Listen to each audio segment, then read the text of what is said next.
of the patients we treated. Do not worry, I present you the curative board.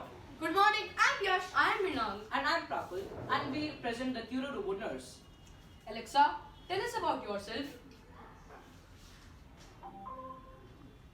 Good morning. I'm CURO ROBO nurse who can assist doctors by checking detailed condition of the patient and in suggesting medicines for the same. Let us know about its mechanics. Alexa, tell us about your mechanics. I have 2 DC motors for my hands and I'm having 4 servo motors connected on my chassis that helps me move. I also consist of a surround sound Dolby Atmos enabled speaker, and as for my eyes I am having LED dot matrix. Thank you, Kuro. Now let us know about its working. It has 4 DC motors connected to its chassis for movement and 2 DC motors connected to its hand.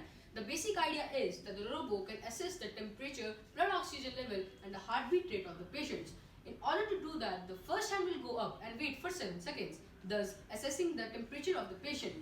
Then the second hand will go up and wait for 7 seconds, again, thus assessing the heartbeat rate and the blood oxygen level of the patient.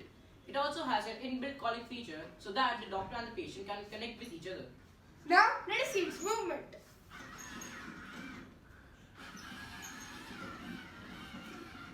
Now let us take a demo. Alexa, how is my patient? Patient is having high fever of 102 degrees Fahrenheit. He should take paracetamol and rest for 2 days. We are sure That this invention Will revolutionize the healthcare industry.